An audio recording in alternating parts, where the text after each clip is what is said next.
Hello dear WBCS exam comrade, তোমাদের প্রত্যেককে welcome WBCS pro লাইভে।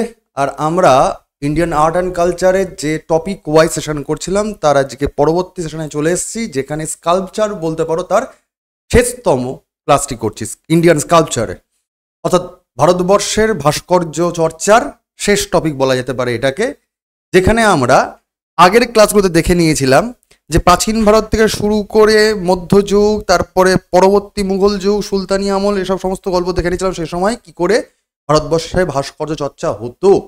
আমরা আজকের ক্লাসে আধুনিক ভারতবর্ষের ভাস্কর্য চর্চাটাকে একবার পরীক্ষণ করব। চলো কথা না বাড়িয়ে আমরা সেশন শুরু করে দিই, যেখানে মডার্ন ইন্ডিয়ান স্কাল্পচার নিয়ে গল্প করব।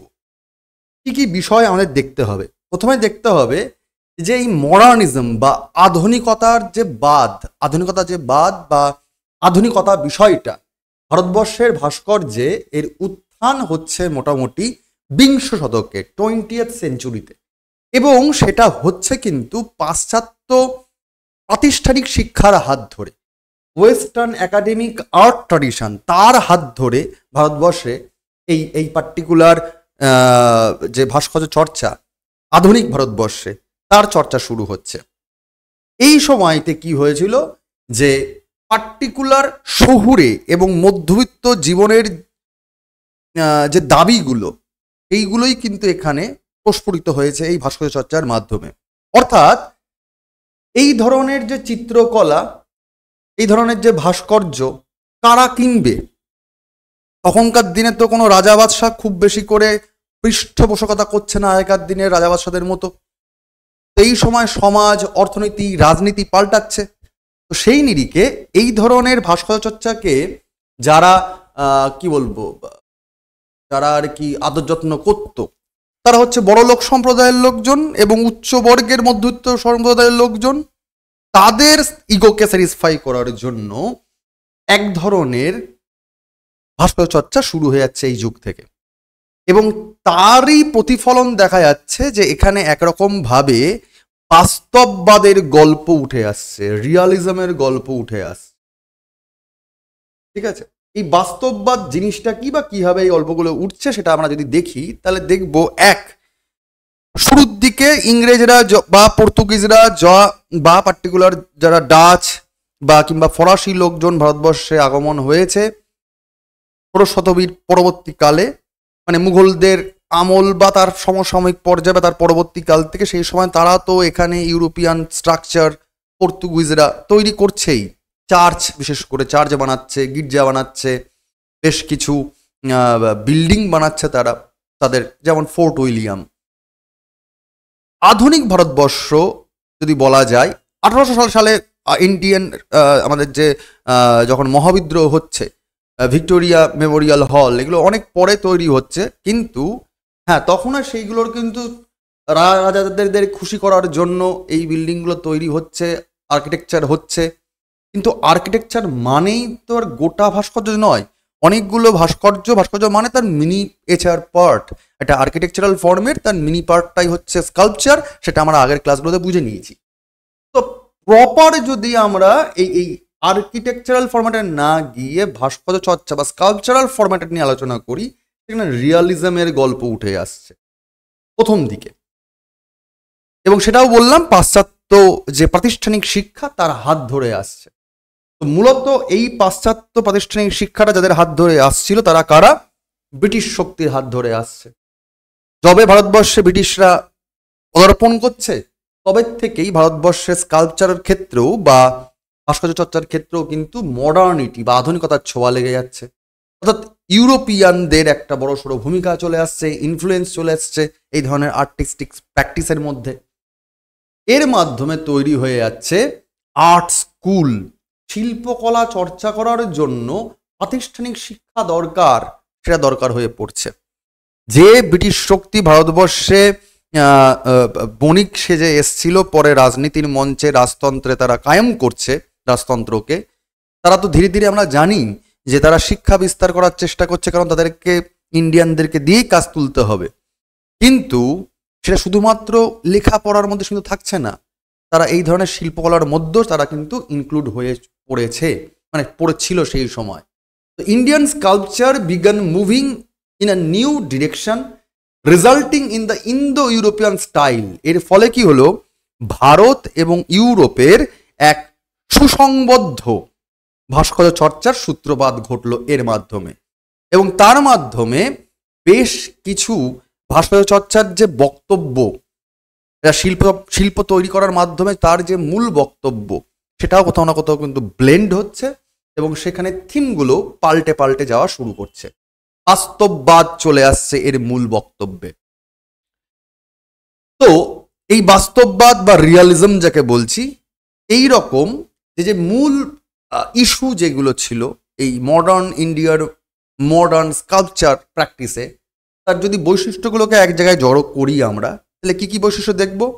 Modern Indian sculpture exhibits Trends similar to contemporary Indian painting.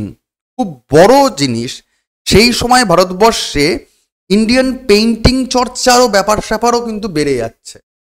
শাহজাহানের আমলে ভারতবর্ষে ছবি আঁকার চল বেড়েছিল এবং একটা উন্নত মানের পর্যায়ে গেছিল। মাঝে কিন্তু পেইন্টিংকে নিয়ে খুব বেশি মগজমারি করা হয়নি। আর্কিটেকচার নিয়ে করা হয়েছে, স্কাল্পচার নিয়ে করা হয়েছে, অন্যান্য হ্যান্ডক্রাফট নিয়ে করা হয়েছে, কিন্তু পেইন্টিং নিয়ে করা হয়নি। আধুনিক যুগে পেইন্টিংয়ের চর্চা যেন দুম করে বেড়ে গেল, এবং বলা যেতে পারে দাঁড়িপাল্লায় স্কাল্পচার প্র্যাকটিস এবং পেইন্টিং প্র্যাকটিসের জন্য একটা ইকুইলিব্রিয়াম চলে আসছে সেই সময়, যখন মডার্ন ইন্ডিয়াতে এই পাশ্চাত্য যে একাডেমিক প্র্যাকটিস বেড়ে যাচ্ছে যখন। It often refrains detach from traditional Indian symbolism and iconography. আমরা প্রাচীন ভারতের ইতিহাসে যে ধরনের মাইথোলজিক্যাল বেসড কিংবা রিলিজিয়ান বেসড যে ভাস্কর্য চর্চাগুলো আগের ক্লাসগুলোতে দেখেছিলাম, বা তার পরবর্তীকালে মধ্যযুগে যে যে ইন্দো পার্সিয়ান বা পরবর্তীকালে ইন্দো মুঘল, কিংবা পার্টিকুলার পরবর্তীকালে যেভাবে ইন্ডিয়ার যে নিজস্বতা তার সাথে যাতে যেভাবে ব্লেন্ড হচ্ছিল, যেখানে একটা ইন্দো কালচার স্কাল্পচার প্র্যাকটিসের যে প্রবণতা বেড়েছিল যেভাবে, সেটা কোথাও না কোথাও হারিয়ে যাচ্ছে। মুঘল যুগে যেমন দেখেছিলাম আমরা ঘুলঘুলি বা সূক্ষ্ম সূক্ষ্ম ওই কুটিরের প্রবণতা বাড়া, বা তারপরে তারও আগে যেমন নিখুঁত পাথরের খোদাই করার কাজ, সেই আইকনোগ্রাফিকগুলো কোথাও না কোথাও যেন আস্তে আস্তে হারিয়ে যাচ্ছিল। ইন্ডিয়ান স্কাল্পচার ট্র্যাডিশন কোথাও না কোথাও যেন হারিয়ে যাচ্ছিল, চলে আসছিল পাশ্চাত্য ভাবধারার প্রভাব। টুয়ার্ডস ইলেকট্রিক ইন্টারন্যাশনাল স্টাইল, একটা আন্তর্জাতিক চর্চা চলে আসছিল। আঞ্চলিক চর্চাটা উবে গিয়ে যেন আন্তর্জাতিক চর্চায় মিলেমিশে যাচ্ছে, নিজস্বতা থাকছে না, আবেগের অনুভূতি কোথাও না কোথাও যেন হারিয়ে যাচ্ছিল। আবেগ নিজের তো শেকড় থেকে তৈরি হয়, এবার শেকড়টা কি যেটা খুব চিনি জানি সেই গল্প যখন হারিয়ে যায়, তখন সেটা হয়তো অন্যের গল্প হয়ে যায়। ঠিক আছে, তো সেই অন্যের গল্পগুলো বেশি করে যেন চর্চা করা হয়ে যাচ্ছিল এই সমাজ ভাস্কর চর্চায়। In its early phase it was shaped by academic realism brought into through British art school in Bombay, Calcutta and Madras. এই যখন ব্রিটিশরা এই পাশ্চাত্য শিক্ষার হাল ধরছে, এবং সেটা শিল্পকলা চর্চার ক্ষেত্রেও, সেটা কিন্তু যে মেন প্রভিন্সেস যেগুলো ছিল ব্রিটিশদের, বোম্বে, কলকাতা এবং মাদ্রাস, সেখানেই যে আর্ট স্কুল ছিল, সেই আর্ট স্কুলে কিন্তু সেই ব্রিটিশ একাডেমিক রিয়ালিজম বা বাস্তববাদটাকে আরো বেশি করে চর্চা করানো হচ্ছিল সেই সময়। আমরা তারই ছোঁয়া কোথাও না কোথাও অল্প বিস্তর দেখতে পাবো শান্তিনিকেতনের বিভিন্ন রকম স্কাল্পচারে, তবুও তার মধ্যে বলা যেতে পারে শেষের দিকে এসে আবার নিজস্বতা একটু হলেও ফিরে আসছে। কিন্তু এই ভাবধারাটা, পাশ্চাত্যর প্রভাবটা ব্রিটিশদের হাত ধরে শুরু হয়ে যাচ্ছিল। However, this realism never achieved true artistic depth, যেটা আগেই বললাম, যেহেতু অন্যের জিনিস কোনোদিন নিজের হয় না, অন্যের গাছের ছাল কোনোদিন নিজের গাছের ছালে লাগবে না, বা হয় না, যেটা যে জিনিস সেই শেকড়টা সেই জায়গায় লাগতে হবে, যদি তুমি যা করে নাও না কেন। তো সেই ব্রিটিশদের যে রিয়ালিজম, পাশ্চাত্য ওয়েস্টার্ন যে রিয়ালিজম, কোথাও না কোথাও জন্য সেই শিল্পকলা চর্চার যে গভীরতা তাকে ছুঁতে পারছিল না। And instead, in contrast to the spiritual and symbolic richness of classical Indian sculpture. ভারতবর্ষের যে ভাস্কর্য চর্চা ছিল প্রাচীনকাল থেকে ট্র্যাডিশনালি ঐতিহ্যগতভাবে, তার যে শাশ্বত ভাবমূর্তি, তার যে আইকনিক ভাবমূর্তি, তার যে একটা সিম্বলাইজেশন ছিল, সেইটা কোথাও না কোথাও মিসম্যাচ হয়ে যাচ্ছিল। আফটার 1940s 1940 দশকের পরের থেকে এই ভাস্কর্য চর্চা কি হচ্ছিল, পেইন্টার্সদের প্রভাবে প্রভাবিত হয়ে যাচ্ছিল, যেখানে ওয়েস্ট ফর ইন্সপিরেশন মানে পশ্চিমী ইন্সপিরেশন বা প্রভাব চলে আসছিল, নন ট্র্যাডিশনাল মেটেরিয়াল ব্যবহার করা হচ্ছিল, অ্যাবস্ট্রাকশন অর্থাৎ আর্ট ফর্মে অ্যাবস্ট্রাক্ট আর্টকে চর্চা করা হচ্ছিল, ইলেকট্রিক ফর্মকে ব্যবহার করা হচ্ছিল, ঠিক আছে, মেটাল শিটকে ধাতব জিনিসপত্রকে ব্যবহার করা হচ্ছিল এর জন্য, ইভেন তার জন্য হয়তো কখনো কখনো তার, ধাতব তার কিংবা প্লাস্টিক কিংবা স্কার্ফকে ব্যবহার করা হচ্ছিল। অর্থাৎ উপাদানগুলোও কিন্তু পাল্টে যাচ্ছে এই আধুনিক যুগের ভারতবর্ষের ভাস্কর্য চর্চার ক্ষেত্রে। Despite this innovation, sculpture evolved more slowly than painting and displayed less variety in new styles exploration. অর্থাৎ এই সময়তে কি হলো, যে পেইন্টিং চর্চা যেভাবে দুমদারাক্কা বাড়ছিল বা জনপ্রিয়তা লাভ করছিল, সেই তুলনায় কিন্তু ভাস্কর্য চর্চার জনপ্রিয়তা ধীরে ধীরে হ্রাস পাচ্ছিল এই সময়।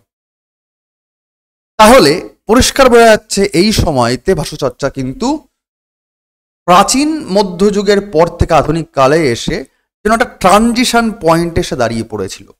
এই ট্রানজিশন পয়েন্টটা কি হলো, যদি জিস্ট করি সেটাকে, বৈশিষ্ট্যগুলোকে, এক, যে একাডেমিনিজম অর্থাৎ একরকম ভাবে প্রাতিষ্ঠানিক শিক্ষার যেন জোর জবরদস্তি চলে আসছে, সেখানে শিল্পীর যে ইনোভেশন সেটা আসছে না, রাদার তোমাকে স্যার শিখিয়ে দিচ্ছে যেভাবে করতে হয় সেভাবেই চলে আসছে।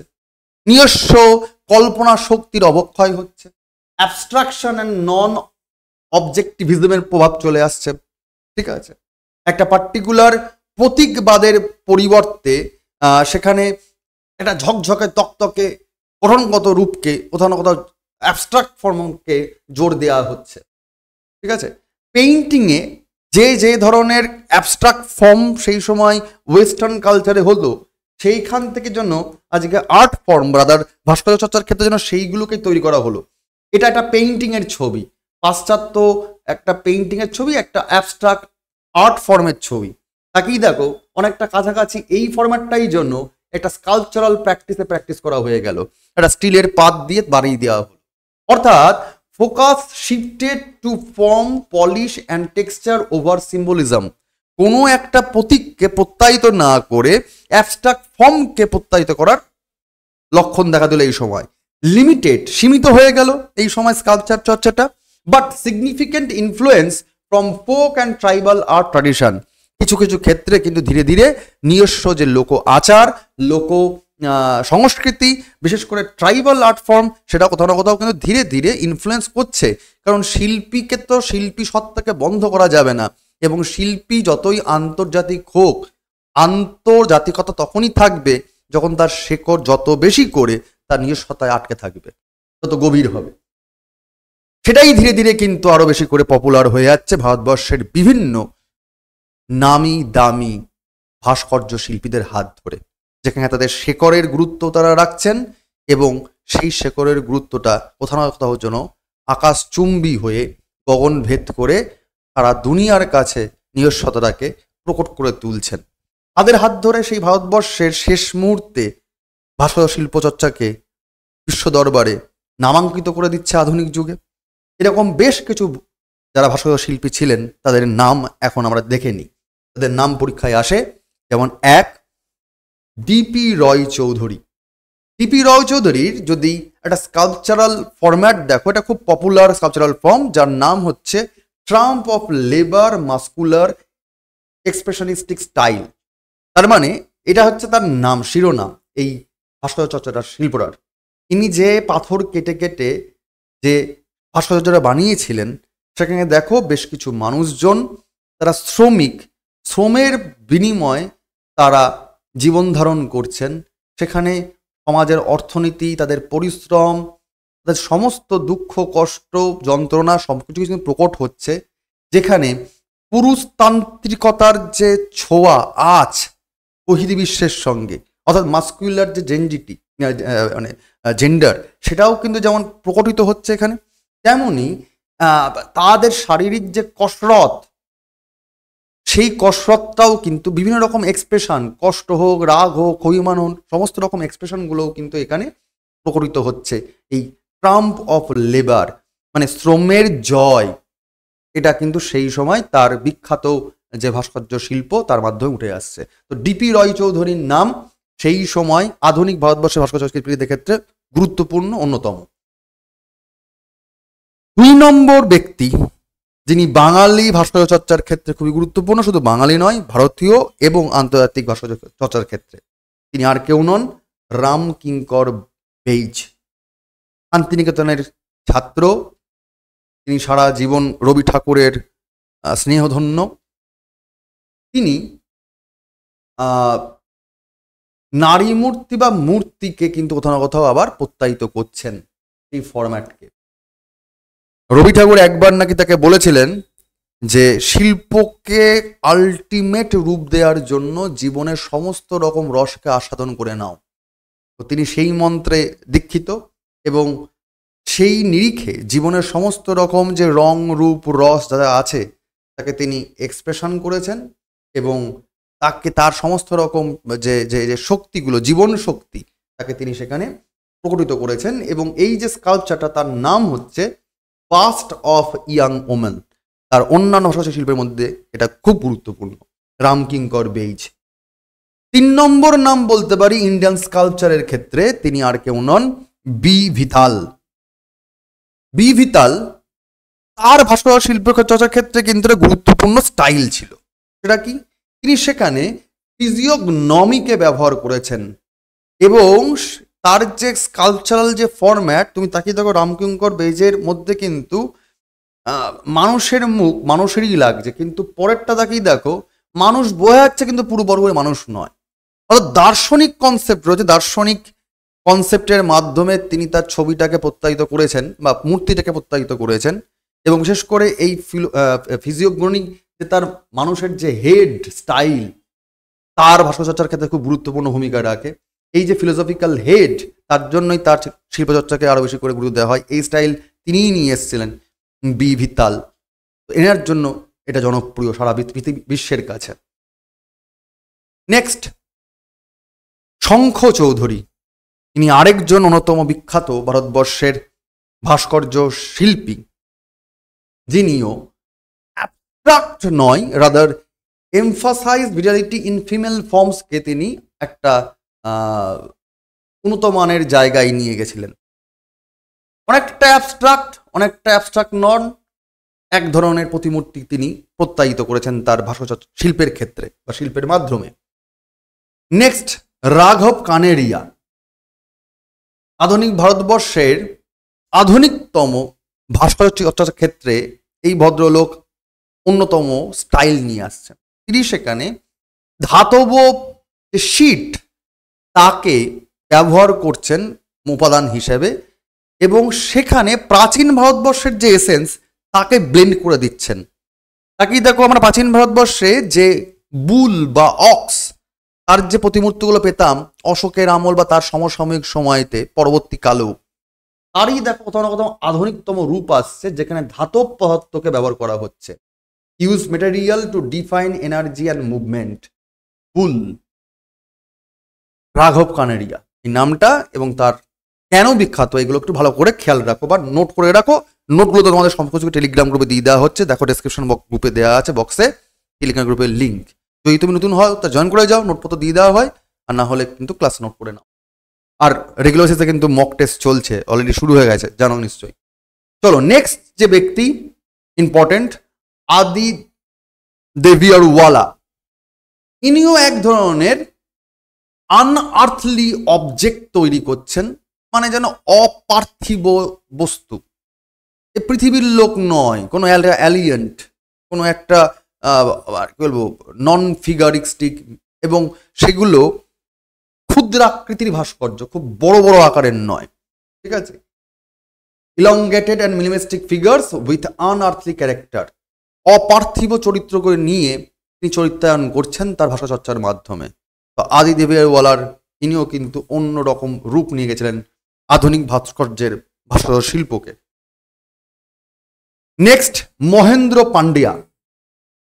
তিনি পাথরের ওপর ভাষাচর্চা করছেন আধুনিক যুগে, যেখানে পাথরের যে ভার, পাথরের যে আয়তন, তাকে তিনি জোর দিচ্ছেন এবং সেই অনুযায়ী তিনি শেপ আনছেন এবং আধুনিকতার ছোঁয়া নিয়ে আসছেন। একদম ওপরের দিক থেকে তলার দিকের পাদানিগুলো তুমি যদি দেখো, তাহলে তখনও দেখবে একটা একটা করে কিন্তু প্রতিমূর্তি প্রত্যায়িত হচ্ছে।